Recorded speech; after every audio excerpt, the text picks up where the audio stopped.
Boa noite você que está acompanhando a gente agora, chegando aqui na nossa live da Igreja do Saguaçu.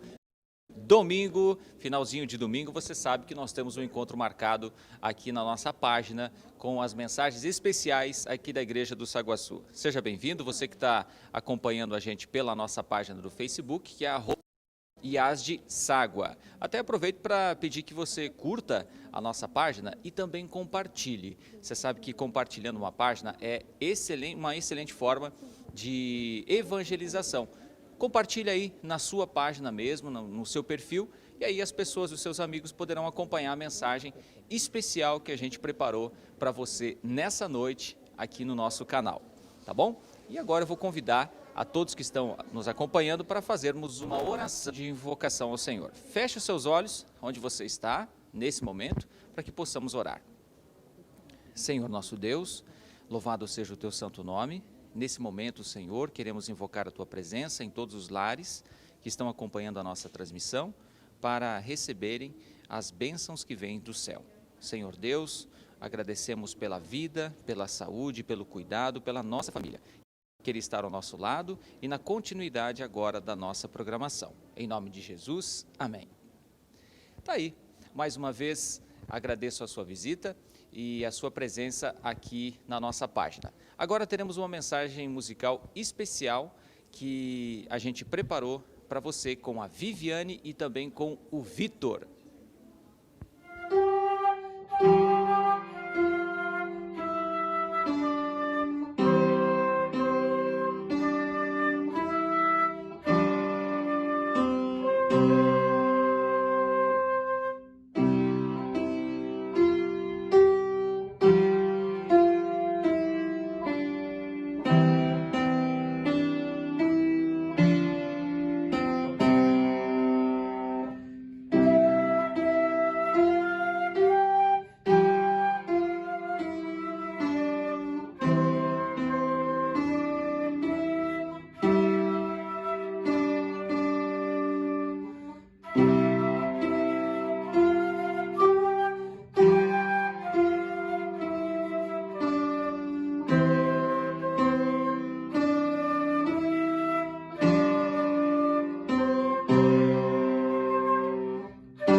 Obrigado, Viviane, Vitor, mamãe e filhinho, eles são uma bênção aqui para a nossa igreja.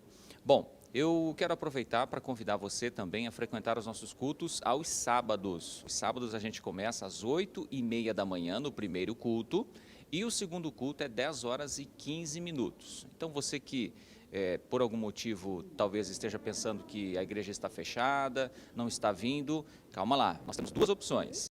No sábado, 8h30 e 10h15 da manhã. Quero convidar você para estar presente no próximo sábado aqui em nossa igreja. Agora, convidamos a mensageira desta noite, a professora Marlene, que vai dar continuidade. A todos, um excelente domingo. Olá, boa noite. Que alegria, que prazer estar aqui com você para mais uma vez nós adorarmos o nosso Deus. E eu quero parabenizar você que tirou esse tempinho, né, que está dedicando esse tempo para a adoração a Deus. Isso significa que Deus é prioridade em sua vida. Parabéns por isso. Hoje eu gostaria de convidar você a nós refletirmos e nós respondermos 3 perguntas. São 3 perguntas muito simples, são perguntas básicas, porém, perguntas muito importantes para nós, principalmente nós como adventistas do sétimo dia, porque são perguntas que falam da nossa crença, das nossas doutrinas. Então vamos lá, a primeira pergunta. Quem criou a família? Muito simples, né? Talvez alguns de vocês já responderam com muita convicção. Quem criou a família? Eu convido você a abrir sua Bíblia lá no livro de Gênesis, a minha já está aberta aqui. Livro de Gênesis, capítulo 1. Abra aí, pegue sua Bíblia, nós vamos esperar você. Nós vamos ler o verso 27. E olha só o que diz o verso 27. Criou Deus, pois, o homem à sua imagem. A imagem de Deus o criou. Homem e mulher os criou. Então, aqui nós temos a resposta. Lá no princípio, quando Deus começa a criar o nosso planeta, quando Deus começa a criar todas as coisas, Ele, através do poder da sua palavra, Ele fala e tudo passa a existir. Então, Deus criou a luz, Deus foi criando, fazendo a separação da terra, criou a relva e foi dando sequência, Ele falando e tudo passando a existir. Mas quando chegou no sexto dia, Deus fez algo diferente. Deus criou ali os animais, os grandes animais, através do poder da sua palavra, mas Ele criou também o homem. Era uma sexta-feira, Deus pegou o barro, amassou o barro, fez um boneco e assoprou o fôlego de vida. O poder de Deus, aquele homem, aquele boneco passou a ser um homem, passou a ser uma alma vivente. É isso que nos relata a Bíblia. Então, Adão ali contemplou, Deus colocou Adão ali no jardim e ele contemplou a beleza da criação de Deus. Adão, eu imagino Adão encantado com todas aquelas maravilhas que Deus havia criado. Adão então começa a olhar para os animais, que perfeição. E Adão começa a dar nome a cada um deles. Mas Adão repara que cada animal havia uma companheira, eles estavam em casais. E eu imagino que ao Adão pensar isso, Adão não precisou nem falar para Deus. Quando Adão imaginou que não havia alguém da mesma essência, semelhante a ele, Deus o chamou e disse: Adão, eu já entendi. Sabe por quê? Porque lá em Isaías 65, abra sua Bíblia. Isaías, o capítulo 65. Vamos achar aqui, Isaías 65, o verso 24. Ele diz assim, ó: E será que antes que clamem, eu responderei? Estando eles ainda falando, eu os ouvirei. Então, Deus chama Adão e fala: filho, eu entendi, você não quer ficar sozinho. Você quer uma companheira, você quer alguém da mesma essência que você. Então, Deus faz com que Adão adormeça, tira do seu lado uma de suas costelas, e forma ali uma linda mulher. E aqui Deus deixa a primeira lição para nós, quanto família. Deus tirou do lado, não tirou dos pés e nem da cabeça. Sinal de companheirismo, sinal de igualdade. Então Deus apresenta a Eva a Adão, uma mulher linda, perfeita. E eu fico imaginando cabelos perfeitos, uma pele perfeita, um corpo perfeito. E aí, então começam os preparativos para o casamento. Que linda festa. O salão, o local da festa, o jardim do Éden recém-criado. Você já imaginou isso? Flores perfeitas, um perfume no ambiente. Então começa a chegar os convidados. E ali seres celestiais. E então começa o momento da cerimônia, o orador, o próprio Deus. E eu imagino que lindo sermão Deus não fez ali para Adão e Eva. Deus pega agora Adão e Eva, coloca um de frente para o outro, faz aquele lindo sermão, e então, ao finalizar o sermão, Deus diz: Adão, pode beijar a noiva. Isso está lá em Gênesis, vamos ler o verso 28 agora. Gênesis 1, verso 28. E Deus os abençoou e disse: Sede fecundo, multiplicai-vos, enchei a terra, sujeitai-a, dominai sobre os peixes do mar, sobre as aves dos céus e sobre todo animal que rasteja. Deus não falou exatamente com essas palavras, pode beijar a noiva, mas disse: Adão, agora é contigo, agora é com você. Você acredita nessa história que eu acabei de narrar para você? É uma história linda? Eu acredito, porque a palavra de Deus assim o diz. Mas a pergunta é o seguinte: se nós acreditamos nessa narrativa bíblica, de que Deus criou o casamento, por que nós temos tantos problemas no nosso relacionamento? Por que nós temos tantas dificuldades? Por que acontecem tantos divórcios? Algo para nós pensarmos, né? Se foi Deus que criou, se foi Deus que instituiu, é algo eterno, é algo santo e é algo perfeito. A segunda pergunta: qual o propósito pelo qual Deus criou a família? Já sabemos que Deus foi quem criou, quem instituiu a família. Agora, qual foi o propósito que Deus criou? E aqui nós já lemos, o verso 28 diz: e Deus os abençoou. Queridos, Deus nos criou para nos abençoar. E Deus, ele deseja abençoar a minha e a sua família. Esse é o propósito pelo qual ele nos criou. Lá em Gênesis, se você abrir aí, Gênesis, o capítulo 12, vai um pouquinho para frente. Quando Deus faz o chamado a Abraão, Gênesis 12, o verso 3.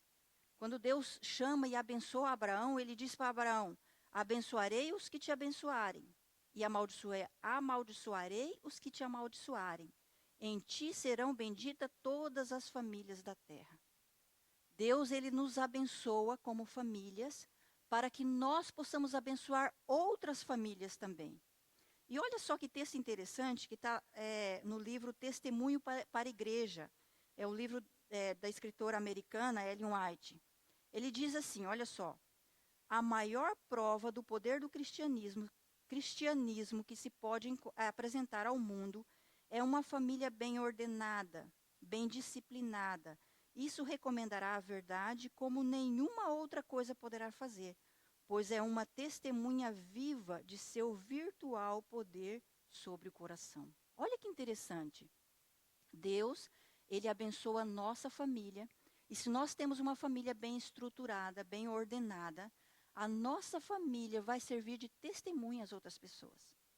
Nós não vamos precisar nem de nos esforçar tanto em pregar.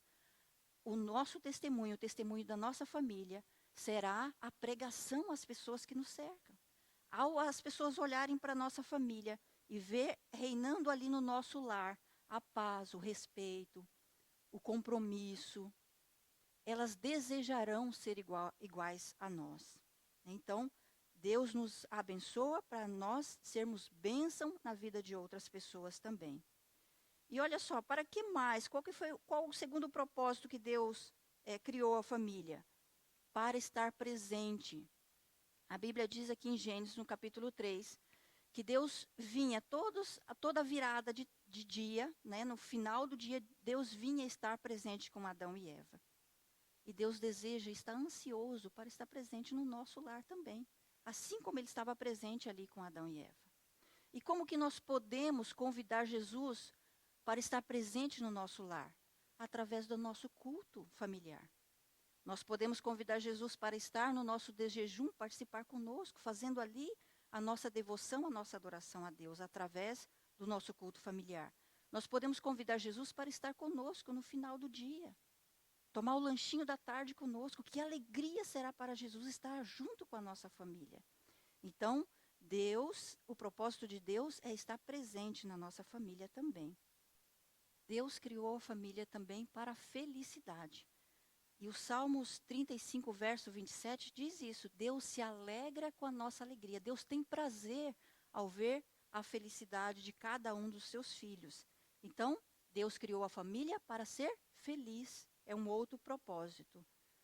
Mas Deus criou também a família para ser mordomo, para ser administradores. Olha só o que diz aqui, Gênesis 2, nós já lemos, o 28. Né? Diz que Deus deu domínio a Adão e Eva sobre todas as coisas. Dominai sobre os peixes das águas, sobre as aves, enfim. Deus nos colocou aqui, o propósito de Deus para a nossa família é que nós sejamos mordomos. E aí, como você tem tratado os seus filhos? Porque os nossos filhos não nos pertencem. Eles pertencem a Deus. Como você tem tratado o seu cônjuge, o seu esposo, a sua esposa? Nós devemos ter cuidado, porque eles pertencem a Deus. Então, Deus nos faz administradores, né? Precisamos ter esse cuidado ao cuidar. Sabe, eu vejo muitas pessoas dizendo por aí que o corpo é meu, eu faço o que eu quero. Né? A vida é minha, eu vivo do jeito que eu quero. E não é bem assim. Não é isso que acontece, porque todas as coisas pertencem ao Deus Criador. E nós vamos prestar conta diante dele de tudo que ele nos dá. Então, só recapitulando, qual o propósito que Deus criou a família? Para ser bênção, para estar presente, para ser feliz e para sermos mordomos.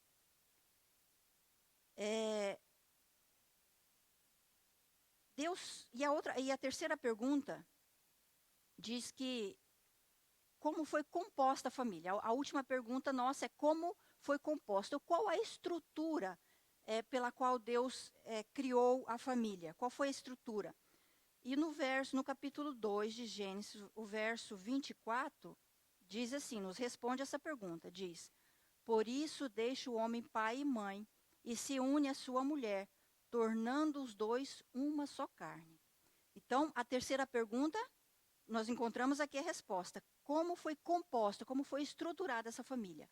Homem e mulher. Este é o plano original de Deus para a família. A composição, a configuração familiar, homem e mulher.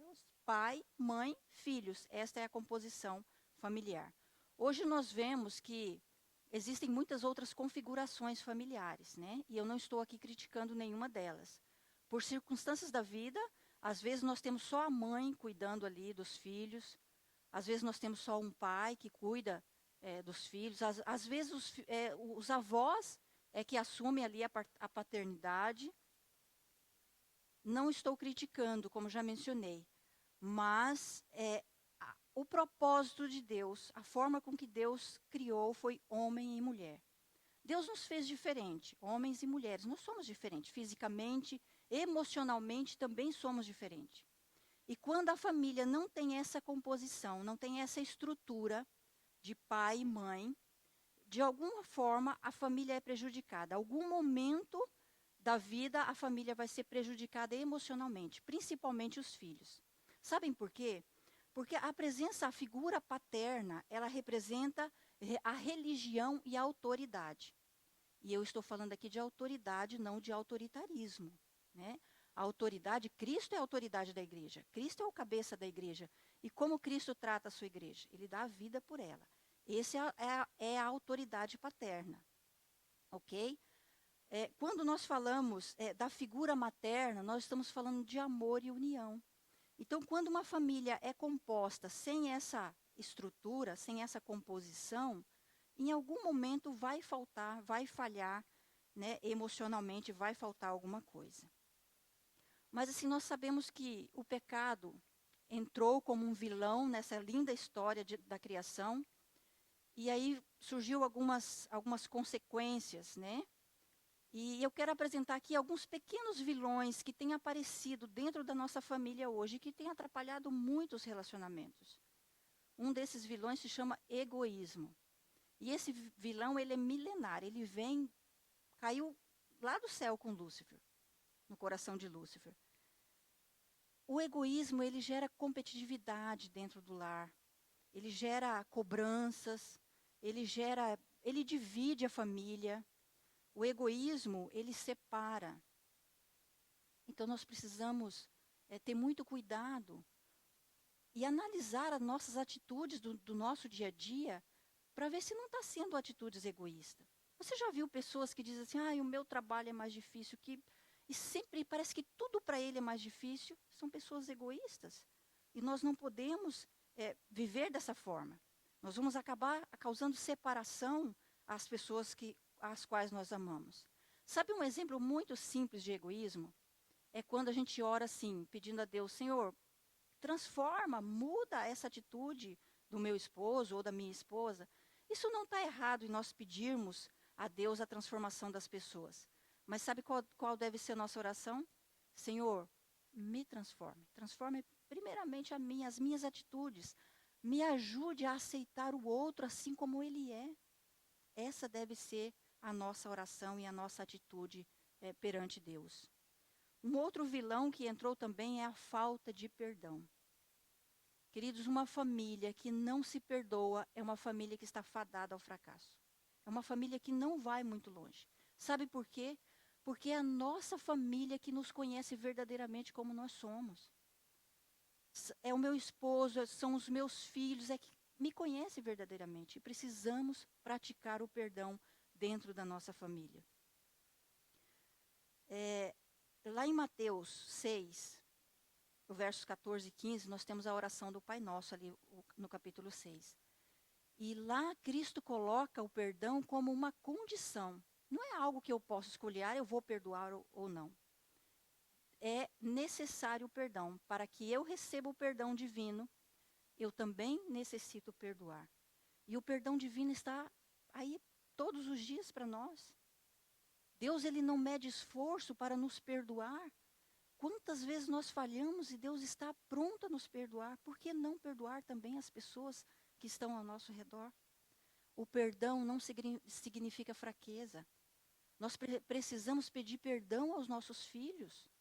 Nós estamos mostrando um caráter semelhante ao de Cristo quando nós pedimos perdão. Nós estamos mostrando aos nossos filhos, aos nossos familiares, que nós somos humanos e que nós erramos. Precisamos praticar o perdão dentro do nosso lar.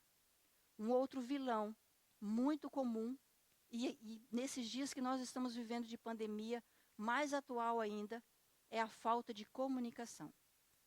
Felizmente, nós temos a internet, a tecnologia a nosso favor, que nos ajuda muito nesses momentos, mas, ao mesmo tempo, a tecnologia tem nos afastado, tem nos separado como família, né? Principalmente os nossos celulares, né?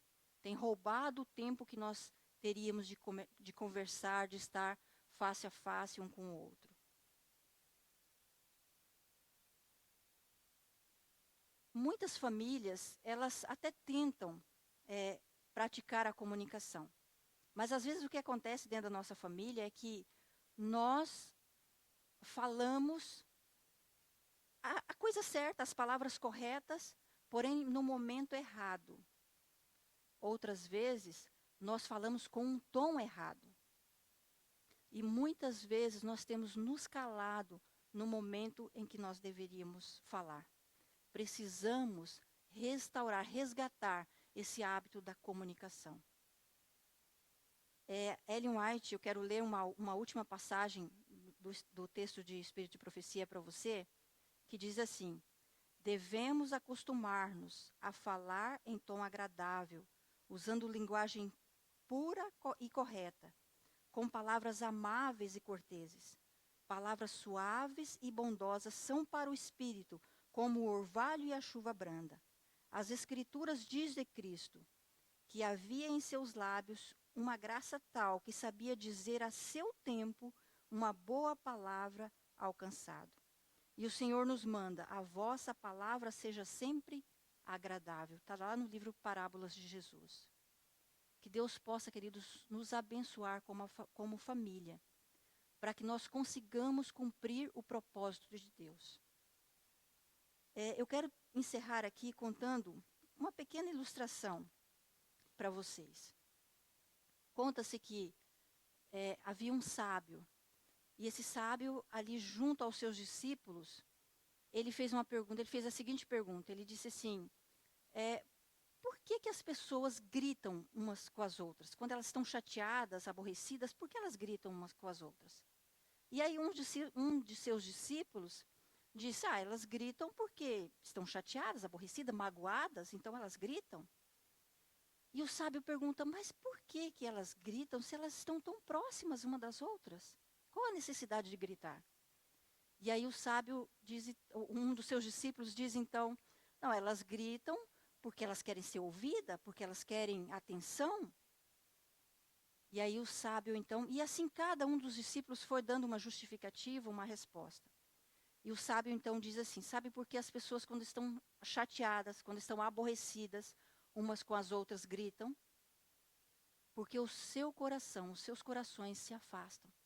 Cada vez que nós nos aborrecemos, que nós nos chateamos, que nós magoamos alguém, os corações vão se afastando. E quanto mais magoados nós estamos, mais distante se torna o nosso coração. E chega a um ponto de estar tão longe, que mesmo gritando, eles não conseguem ouvir. E aí o sábio então continua a ilustração dizendo: sabe, as pessoas, prestem atenção nas pessoas que estão enamoradas.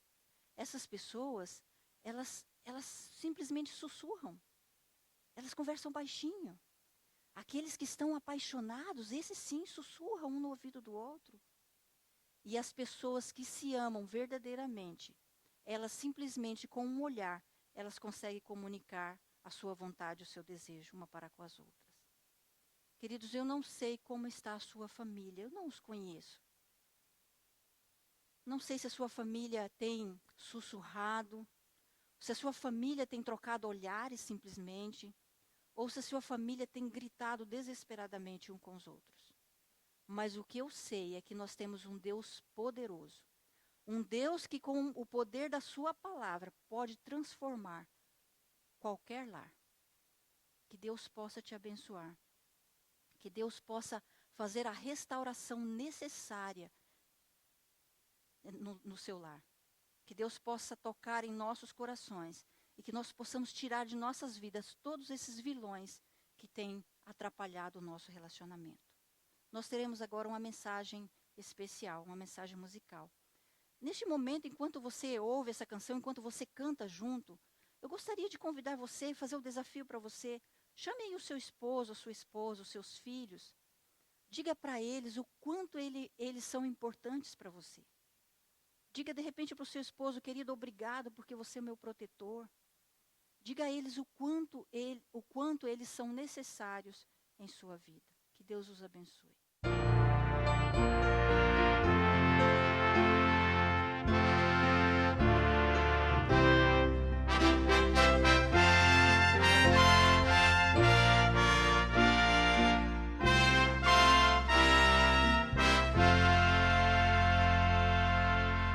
Tudo é belo em derredor, com amor no lar, a beleza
Abrace sua família.